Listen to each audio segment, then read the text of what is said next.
Hello and welcome to Saints Live. I'm Steve Forbes, joined by Kenzie, Benali, and we're here to give you the pre and post match coverage of our match today at St Mary's against Manchester City. We've got loads coming up, but first we're going to introduce our regular guests. We have Dean Hammond and Adam Leitch. How are you chaps? Doing well? Very well, thank you. Yep, good as well, thanks. Yep, Amazing it feels stuff. like a long time. It does, doesn't it? It's A whole week's gone by. I know, a whole week. Well, how crazy. Well, listen, we're not going to waste any time because the team news is obviously in. So let's just jump straight into that, start talking about that straight away. And I suppose the headline team news is that Che Adams is starting his first league start of 2020. The first time before then was 28th of December against Crystal Palace. So a big day for him. So you can see the Saints lineup on your screens there. Let's just take a little look at that then. Your Saints 11 is as follows. In goal, Alex McCarthy. The defence, Carl Walker-Peters, Jack Stevens, Jan Bednarek and Ryan Bertrand. The midfield, Oriol Romeu, James Ward-Prowse, our captain, Stuart Armstrong and Nathan Redmond.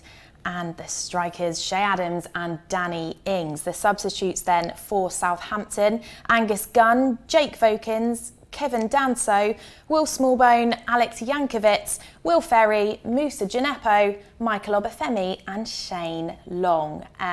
So let's get your thoughts then, guys. Firstly, an initial reaction on that, and I suppose we've got to start with talking about Che. He came so close to scoring against Watford, didn't he? How pleased are you to see him starting against City today? Yes, I think it's a good opportunity for him. When he came on last week against Watford, he looked sharp, he looked strong, he looked ambitious with his play. He looked like he wanted to score some goals. Even though he hasn't scored yet, he was brave enough to take opportunities and he was creating opportunities for himself. So he looked fit and strong, he looked healthy, and like all the players did, he looked happy within himself. So to get an opportunity from the start against Man City will be a confidence boost for him. He's been selected. It's not through someone being injured or suspended. The managers chose him, so that will give him a boost as well. So I'm excited to see how Che performs today. Yeah, Adam, Gineppo is back finally, albeit on the bench. How good is it to have him back in the squad? Oh, it is a huge boost. There's no doubt about it. I mean, he's a guy with that X factor for Saints, that little bit of spark, something a bit different. Because of his pace, his technical ability as well. So a club like Saints, that it's not like Man City where there's this kind of embarrassment of riches that we've seen from midweek to today, where they can make wholesale changes to their team and still put out a fantastic side. Saints don't have that depth of resources. So if you've got a player that's got something a bit special about them, you want them available all the time. Now, I mean, we have to be since he got sent off in the Newcastle game because of the suspension that's kept him out for the restart. So, you know, he might be a little bit behind the other guys in terms of his fitness. And I imagine that's why Ralph, as much as he must be desperate to start him as soon as possible, has given him a berth on the bench. I would be very, very surprised if we don't see him come off at some point today. And you know, get some game time under his belt with a view to getting him in the starting lineup again pretty soon. But it's a big boost for Saints because he just offers something so different to every other option that they've got, and they really do need that. Dean, as well as Musa, obviously Jack Stevens also returns today. It's the first time we've seen a back four since the restart of Walker-Peters, Stevens, Bednarek and Bertrand.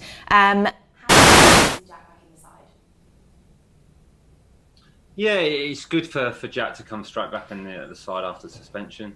And I think it's important for him to be back because playing against Man City is a very different animal compared to playing against Watford.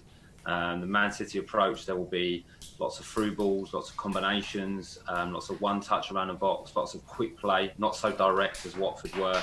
And Jack's good at reading the game. He sees things before they happen. He's clever at seeing people's movements. So it's good to have Jack back today. It's a strong back four, and they'll be tested today. Man City obviously have some exceptional talent. Very, very good with the ball, manipulating the ball, runs off the ball. So concentration will be key today, and Jack will be a massive part of that. Yeah, it's not worked out too bad either, Dean. I'd say in the centre half, on the centre half front, because of course they lost Jack for Watford, and you kind of feel like that was a game Yannick Vestergaard was kind of made for, really, to come in. They're going to be direct, physical, as we saw. Deeney's always physically a handful. And then you come back in against Man City, and you kind of worry about Vestergaard sometimes against those real fast technical players that are going to try and play short, fast passes through the centre, pass through you, through the middle as much as they can.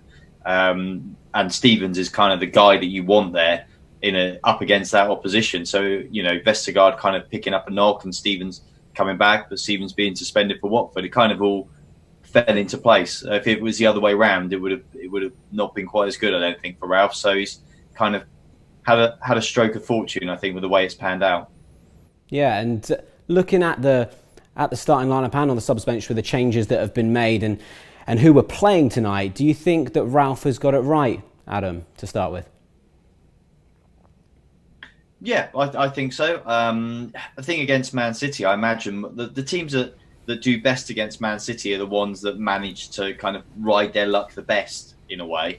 They're going to play short, intricate, fast passing. They're going to try and go through the middle of you. A lot of the time, the teams to defend, you're going to have to get probably 8 to 9 outfield players. You could almost throw a blanket over them in that kind of central area around the front of the penalty area.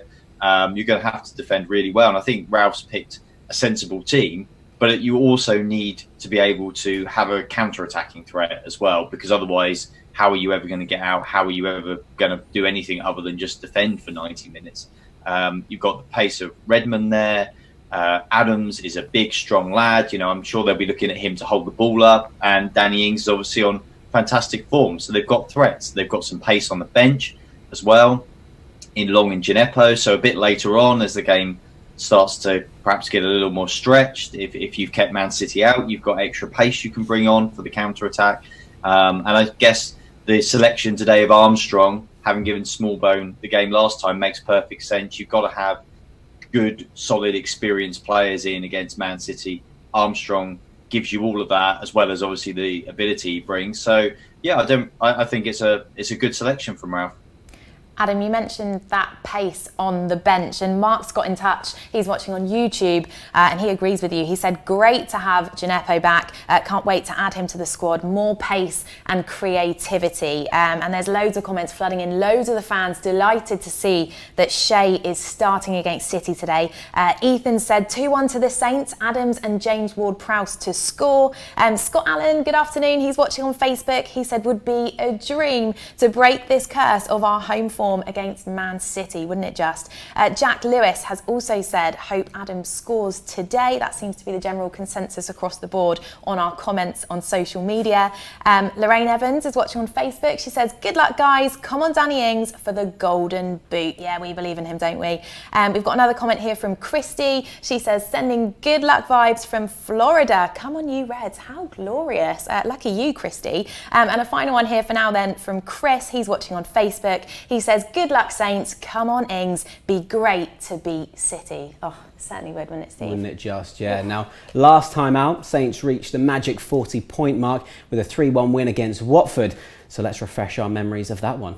Floodlights are on, bright here at Vicarage Road. Premier League action then, match day 32 for Southampton. Infield to Smallbone, who's come off that right-hand side. Now Ings skips past one challenger. Cathcart's going to shoot from 20 yards, and Danny Ings scores again. Really nice move from Southampton.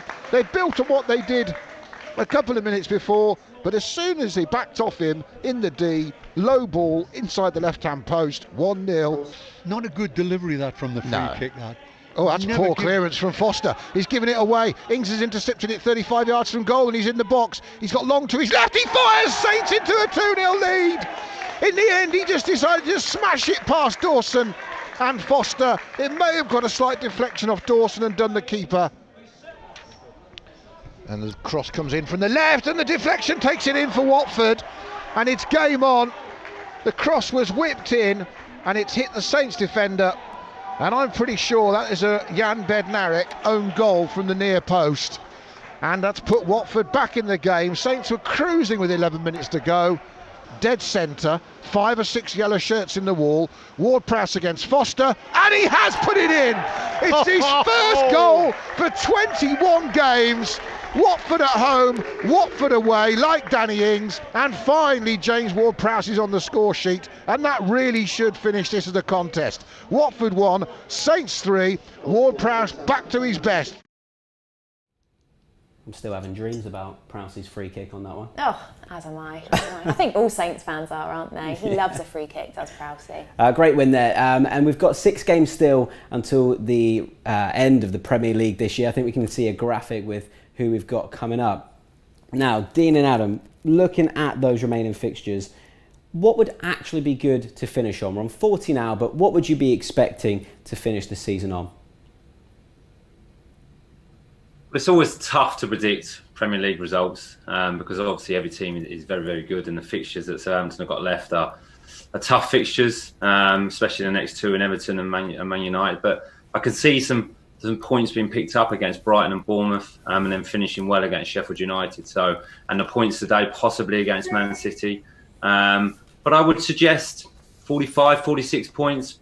You know, maybe 2 wins and a draw, pushing to 47, which would be a very successful season and a really good finish. It would mean that the performance has been consistent and the results have been consistent, and that will finish the season off really well. And like we spoke in previous weeks, I think because there's going to be a short break to finish the season well, with confidence, with belief, can start next season really, really well. And every team knows momentum carries you forward, and it's really important to start well in any competition. So I think 45 to 46, 47 points would be a really amazing achievement for the club this season. Adam, what will Ralph kind of be setting his sights on then? What will he be looking for from these next 6 games? As Dean just said, we have got a couple of tough encounters in there. Is there also a risk, though, of the players kind of mentally switching off now that safety is essentially secured? Yeah, there's got to be a risk. There's definitely a risk because you see it so often with various teams. I'm not so sure that it will happen for Saints, though, I must admit, because I feel like they've got a bit of renewed energy and a bit of renewed vigour about them at the moment. And I can't see that really letting up. I mean, you could kind of divide from where we sit now, the rest of the season, almost into 2 halves. You've obviously got the 3 games coming up, Man City, and then trips to Everton and Man United that obviously look very difficult. They're hard fixtures to get a lot from. And then you've got 3 fixtures, Brighton, Bournemouth and Sheffield United, that look a lot more inviting to get points from. I think Dean's right. I totally agree with kind of his assessment on what would be acceptable. I mean, if you were looking what is kind of dream scenario, you'd say, well, 10 points. You get 3 wins in the last 3 games and you pick up a point in one of these 3 and you'd be, well, that would be fantastic. But another 5 or 6 would be good. I think Ralph will want to see a bit from some of the individual players that he's probably going to give a chance to, I would suspect. And we see that today with Adams. Big game for him, big opportunity to prove himself on a huge stage as well. I mean, BBC One, prime time. There's probably more people going to watch this game domestically in the UK than these players may ever play in front of again in terms of a TV audience, because you don't often get prime time BBC coverage. So it's a big platform for those guys. I'm sure Ralph will be reminding them of that, and the players that get an opportunity in the remaining games. And as Dean said, momentum is everything. And I think that the players will be kept honest, certainly for the next 3 games, because they know they can't let off because of the quality of the opposition. And then it's a case of Ralph keeping them super motivated for the final 3 games. Yeah, now, Dean, Ralph says that he hasn't decided yet on permanent deals for either Kevin Danso or Carl Walker-Peters. What do you make of them both at their time at the club so far?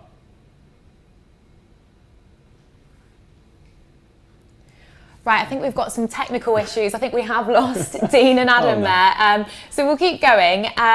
Let's have a little look through some fan comments while we try and get those back. Let's take a look at what you've been saying at home. Glenn's got in touch. He says, come on Saints, you can win this. Keep that defence tight. Chris is joining us on Facebook. Hello to you. He said, good luck Saints and come on Ings. Tom Evans, good afternoon. He says 2-1 today. He's hoping Adams will score and Ings to score as well. Robert Sharp is watching on YouTube. Hello to you. He says, time to shine, Shay. Come on you Reds. Yeah, massive opportunity for him today. And finally, we have a comment here from Paul Williams. He says, watching from South East Wales. Come on Saints. Lots of happy fans there indeed. Now, I believe we've managed to sort out our little technical issue there. I think we have Dean and Adam back with us. Are you there with us, Dean and Adam? Yeah, back down. Good stuff. Yeah. There's nothing like a bit of live television, is there? It's always challenging. It's always good to have a little bit of panic pre-match, isn't it? Yeah, it certainly is. Well, let's kind of look ahead to today then. Is it a good time to be playing Man City? You spoke about those tough encounters. Is it a good time to be playing them today? Is it ever a good time to play Man City? I'm not sure. They're just a very, very good team. Got a lot of quality within the squad, particularly attacking players. They've got a world-class manager. They're a world-class team, and they look like they've got the bit between the teeth. They want to finish the season well. Liverpool have won the league now, and I think that's upset them. So every game they're going into, the manager, we're thinking, right, we want to win this. But, you know, Southampton are on a good run of form. They're a confident team, and it is a home game today for Southampton, so the performance will be important. But it'll almost be like an away game because Man City will have so much possession of the ball that it actually might suit Southampton, playing on the break, keeping that solid shape, every opportunity they get to attack in numbers to do that, but playing off the back foot a little bit. And I think that's where they've been so strong away from home. So potentially they would treat it as more of an away game today, but Man City are a really, really good team, and it'll be a test for Southampton. But that's what you want as footballers playing against the best players, playing against the best teams. So there's always a chance, and it'll be a tough game, but, you know, Man City are a very good team. Okay, well, let's continue the chat on today's opponents then. It is the third time we would have faced them actually this season. Obviously, once in the league at the Etihad and another time in the Carabao Cup. If you can, cast your minds back. I know it was a long time ago now. We can see some highlights on the screen there of the 3-1 win there. What are your reflections on those games? Well, I mean, the funny thing is, it's a bit like, it reminds me a little bit of Man City generally. I was looking up the record, the head-to-head record today, and I was genuinely quite surprised. I think Man City have won 10 of the last 12 of the head-to-head meetings in the Premier League. I'm not surprised in how good Man City are, but actually, Saints have, your mind plays tricks for you, because Saints have run them close a lot. They really have come close to kind of getting good results against Man City. And then generally, they've kind of just faltered at the last. Man City's qualities just about shone through and kind of taken the game. I guess that's why the great teams win leagues. They score a lot of late goals. They are very good at getting the results they have to get. But Saints, I think that the Saints know how to approach this game. Because they've used this template I expect them to use today before. They know that they can give Man City a game, but you just need a little bit of, I guess, a bit of rub of the green. You need everything to kind of go your way. They're not a million miles away from being able to upset a team like Man City, I don't feel. Whether today's the day or not, who knows? Because Man City, they beat the teams in the bottom half of the table 19 times out of 20 probably. So it's very hard to get anything from them. But when you look back, not just this season, but you look back over the last few years, there have been a few more one-sided games. You expect that against the top teams. But actually, there have been some games where Saints have gone really, really close against Man City. So playing that sort of similar approach that I'm sure they'll take today from Ralph, of, like I said, trying to crowd out Man City, pack them out in those central areas where they'll try and pass through you, give them perhaps a little bit of width, and take the risk that they're not going to deliver balls into the box from out on the flanks and have somebody heading them in, and then try and hit them on the counter attack. I think that's kind of their best chance, and Saints have gone close, and the way they're playing at the moment, the confidence they've got a sort of puncher's chance today. Yeah, we've talked about our home form in the last few shows, Dean, and based on today and where we are in the league, is it going to be a different situation tonight, playing Manchester City, because we maybe don't have so much pressure on the result? Possibly. I think when you're always playing against the top side, that you have to concentrate on the performance more than the result, and the result will possibly come. Like Adam said, you need the rub of the green, you need a bit of luck, you'll always need your goalkeeper to have a very good game, because Man City are going to have chances and opportunities. But like you said, the pressure could be off because everyone expects Man City to win, and expects them to dominate the game, possession-wise, chances-wise. But they have vulnerabilities. They have weaknesses, like every team. And them weaknesses, I think, are Southampton's strengths. So, Nathan Redmond getting the fullback isolated and one-on-one, that's his strength, and that's what he likes to do. And against Man City, you will get them opportunities. It's just converting them half chances, taking care on that final delivery when you do get the opportunity. But I think if the players can play with that freedom at home, because they can treat it as a bit of an away game, they've got an opportunity, and they will get chances against Man City. It's just whether how many Man City may score at the other end. So it'll be a tight game, it'll be a test, but they do have weaknesses like every team. So, I'm looking forward to the game. Well, you can see the Manchester City lineup on your screens now. And if you were late to the party and have just joined us on Saints Live, let's have a quick recap of how Southampton line up to take on Pep Guardiola's side this evening. You can see the team on your screen there. The headline team news is, of course, that Che Adams starts for the first time in the league of the new decade. A massive, massive day for him. And lots of you at home are certainly very excited about it. Chris Taylor has said, come on, Che deserves a goal. Phil Palmer, hello, he said, coming from Vietnam. Wow. Anything from today's game would be a bonus. I'll be listening on the Saints website. Great to have your company, Phil. Thank you for tuning in. Mark Carter is watching on YouTube. He says 1-0 to the Saints. Hopefully nick a win. Ings to score again and get the golden boot. Lots of comments. Lots of you wanting to see Ings get that golden boot award. And he certainly deserves it, doesn't he? And he's certainly on track for it as well.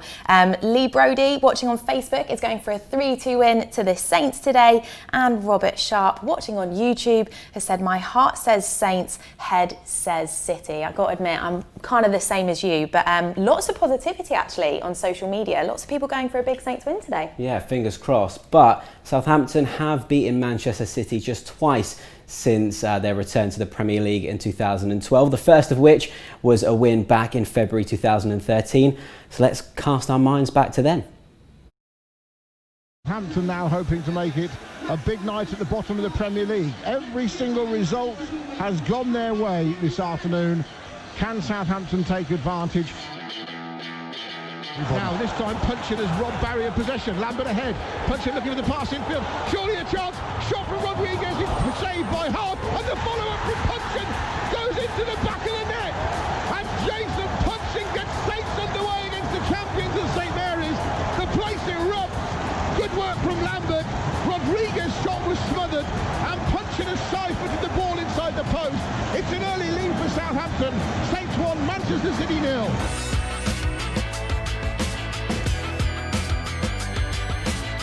Gets a 1-2, down the right-hand side, Lambert into the penalty, on his left foot, it's gone behind hard, and Stephen Davis has stabbed it home! He scored against City at the Etihad, now he's scored against them at St Mary's. Yeah, I was delighted obviously. Joe Hart's made a mistake from Lambo's shot, and was just delighted to get the first to react to it and obviously set us on our way. To Zabaleta driving into the penalty, square pass to Dzeko, who has to score and does score, even with an unclean shot. Davis again gets a lovely touch. Lambert is onside again on the left. Lambert racing to the penalty area once more. Puncheon's there again. Low ball across the box. The back heel and the own goal from Gareth Barry. Well, he couldn't have placed it any better if he wanted to. But Lambert's ball across the penalty area, and Barry has calmly slotted it past his own goalkeeper, and Southampton have their 2-goal advantage restored. Eventually gets it to Garcia, and that is it. Southampton have beaten the Premier League champions Manchester City. A big win there, and that was Southampton's first win under Pochettino, Adam. What did that result mean at the time? It was huge, and it was huge for Maurizio as well. I mean, Dean will recall these days, I'm sure. But when it was it a surprise when Atkins went to the outside world? It was a surprise, maybe to those of us a little bit closer to the club. It was perhaps slightly less of a surprise, but even so, for the guy who had taken Saints through the divisions to get sacked and replaced by Pochettino, who obviously proved to be a very good appointment, but was untried in English football at that point. He'd only had really one major managerial job under his belt. It was a big gamble, and it was one that kind of felt like people weren't sure where it was going to go. You remember people have got a lot of fondness for Nigel. We talked in previous shows about kind of the special place in the hearts that the team that Dean played in, that went through the divisions, and hold in people's hearts, the players themselves, the manager as well as part of that. So to then break that up is a pretty dramatic decision. And I think my reflections at the time were, yes, it had been a tough start coming back to the Premier League, but it felt like, to me, Nigel was going to keep the team in the Premier League. It might not have been hugely comfortable gap between the bottom three, but I felt like they were going to stay up. So for him to go in what felt like quite a cutthroat manner and be replaced by Pochettino was obviously a big move and a big gamble. And Pochettino kind of came in, and there was a lot of people just saying, who's this guy? We've never heard of this guy. You've got rid of a manager who's taken us up 2 leagues and replaced him with somebody we never heard of. So he needed something. He needed something big to kind of get people on his side. And, well, beating Man City at home, it doesn't get much bigger than that. And kind of that instilled a lot of confidence and belief from the fans that maybe this was the right guy. I mean, potentially from the squad as well. And Dean might be able to tell you more about that than I can.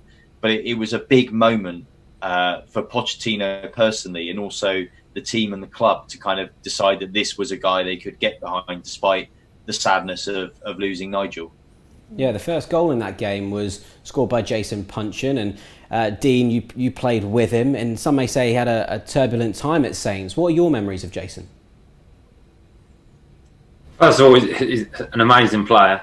He signed for the club, obviously, in League One, and he came through the leagues. Had an indifferent time to start with, Punch, to be honest.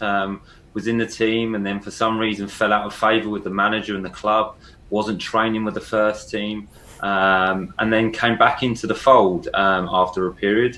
But is an excellent player, really, really good player, technically very good, worked really hard in training, good around the dressing room, good fun, but no, a really, really good player. And he had a really good Southampton career, I think, in the end, playing off that right-hand side, cutting in on his left foot. I can remember a couple of his goals, cutting in and curling into the far post. But, he was a very, very good player. And he was very similar to Adam Lallana, not quite as effective, not quite technically as good, but that similar mould where he would cut inside, he would play combinations with the striker, he would get a shot away, very comfortable on the ball. And I think in the end, he won the fans over. He had a good Southampton career. I know he left in the end to go to Crystal Palace, but I can imagine the fans had good memories of him and very fond of him. But he's a very good player and a nice bloke as well. Well, before we move the chat on, I think we need to have another look at that own goal from that day, that game we've been speaking about. It's surely one of the best St Mary's has ever seen. I mean, wow. I mean, what a finish. What else can you say about it? A goal to be proud of. I've scored worse than that, I must In my own goal, yeah, definitely. I think we need to hear more about this. Put it this way, Adam, it was a diving header into my own goal. Oh, no. It was okay. We were 5-0 up at the time, so it was okay. Oh, that's not too bad then. We'll forgive you.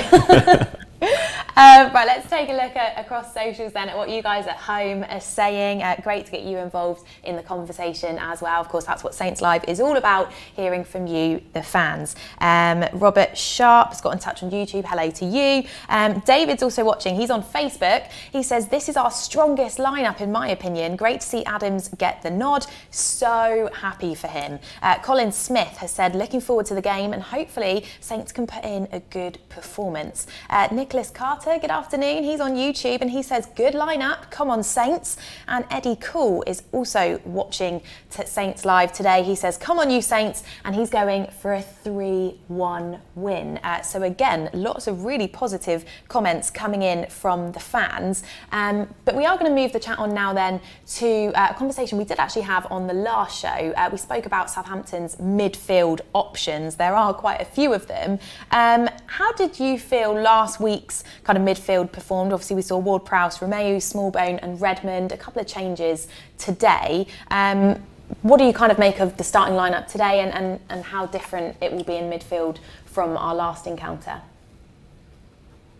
I think from last week's performance, Romero was exceptional. I really thought. I know James Ward-Prowse got a lot of the plaudits and rightly so for an excellent performance, but Romero's performance, his discipline, his distribution of the ball, his understanding of the game defensively, I thought was very good. I mean, I can appreciate that as playing in a similar position in my career. So I thought his performance was very good, and I'm glad he's still in the team.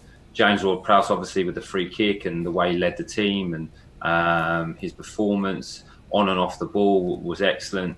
Smallbone was good. You know, he done things very, very well. He kept things simple. Didn't have a huge effect on the game, but that's what happens when you're a youngster. You develop into games. You find that understanding of the position. And Redmond obviously was at his best. Travelling with the ball, was comfortable, making ground for Southampton, had that flair, had that creativity. So the midfield was strong last week, and we talked about that before the game, thinking that would be one of the key battles of the performance of the game. So the way the midfield performed last week, they'll need to do similar today. They'll need to be disciplined. They'll need to have that structure. But also when they do get the opportunity to put their foot on the ball and gain some possession and move the team up the pitch, they'll have to do that as well. So, no, I'm very happy with the midfield selection today. Stuart Armstrong is starting from the right. Adam, how did you make, or what did you make of his performances in the games against Arsenal and Norwich? Oh well, he's doing well. He's performing well. I mean, he's a good player. He's technically very good. He works hard. He kind of can play the role of sort of passing the ball out from deep if that's where he finds himself. But he can also play a much more advanced role as well. Kind of before I likened him to sort of a Stephen Davis type of a player for Saints, and that's kind of how I very much see him, a kind of grafting player with more creativity than a lot of people are blessed with, and I think he's very good at that. I agree completely when you look at the midfield as a whole with what Dean said about Oriol Romeu as well. I mean, he was exceptional last time out, and another one of those guys who big chances really. Now Oriol has been at Saints a long time. You say, does he need to prove himself? Or maybe he does need to prove himself to Ralph. And what's interesting about Oriol as well is the dynamic of that central midfield duo, because he has been very good for a long time, apart from when he plays with Højbjerg. And him and Højbjerg, for whatever reason, it's a bit like if you throw your mind back, the old Gerrard Lampard type debate of many years ago in the England team. It's a bit like that. They just, for whatever reason, they just don't quite work all the time as a pair. Højbjerg, obviously, a lot of speculation given everything that's going on with him. He may well depart the club at some point in the not too distant future. So Oriol becomes a key man again. And if him and Prowse they look to me like they have a better partnership. Whether you think either of them are as good or not technically as Højbjerg, when you're in that central midfield area, partnership, as I'm sure Dean will tell you, partnership is absolutely crucial. And him and Prowsey look like they're building up the start of a really good understanding and partnership in the 4-4-2-2-2 formation that Ralph wants to play.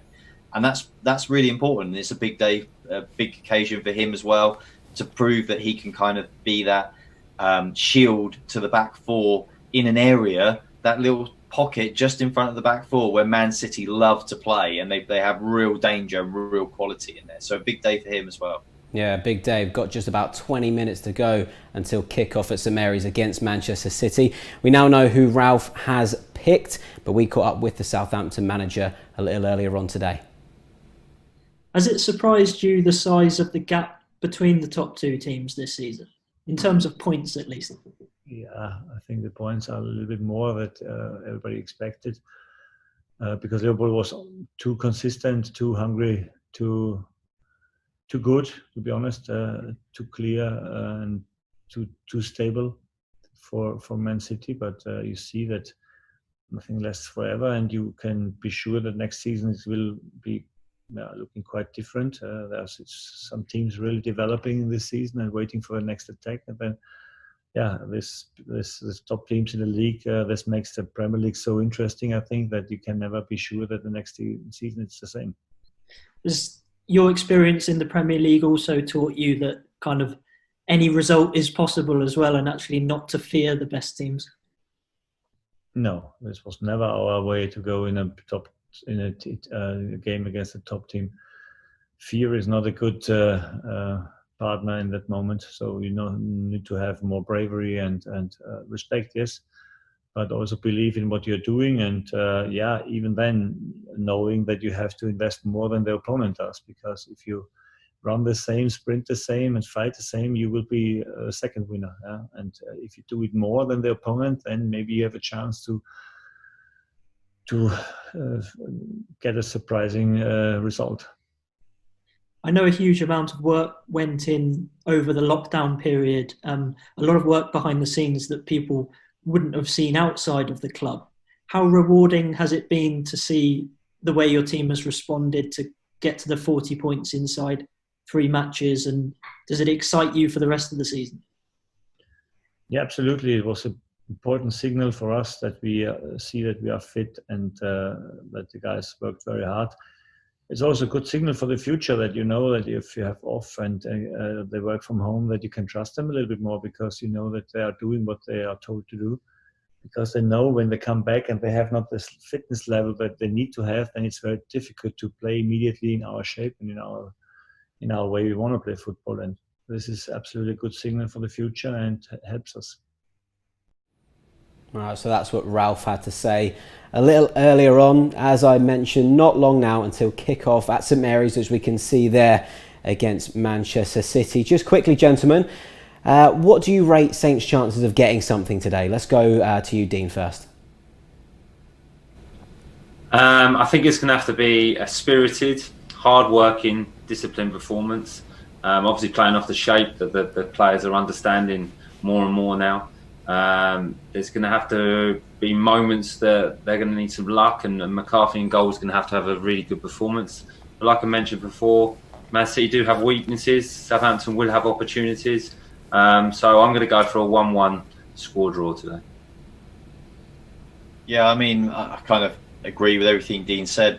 I think probably Man City will just have a little bit too much in the end, unfortunately. I think their quality, and when you can think, well, if we need a goal, we've got the likes of De Bruyne that we could chuck off the bench. I mean, it's almost embarrassing, to be honest, the quality that they've got and the depth of quality they've got and what they've got on that bench if they need to call upon it. So I reckon it's going to be another one of those frustrating days where Saints run them close, they give them a really good game, but maybe Man City just nick it. So I'm going to go for 2-1 to Man City. I think I'll just be happy with a point, wouldn't you? I mean, it's going to be a tough one. I'm agreeing with what Robert had to say, our fan comment earlier. My heart says Saints. heads to City. But who knows? Anything can happen, eh? Very true. Now, before we part ways, we're going to have a quick word on our charity arm, Saints Foundation. Like so many other charities, Saints Foundation have missed out on valuable donations during the COVID-19 pandemic. But you can still do your bit for the Saints Foundation. They are still running their online Saints Super Draws for the remaining home games this season, so make sure you get involved. Tickets are just £2 per game. You can support the wonderful work that they do in and around Southampton by getting involved, and you've also got the chance of winning some fantastic prizes as well, so a bit of a no-brainer. All you need to do is head to saintsfoundation.co.uk to get involved. Now myself, Steve, Adam and Dean will be rejoining you after the full-time whistle, but our encounter with Manchester City is just 15 minutes away now, so that's it from us on Saints Live. We'll see you after the game.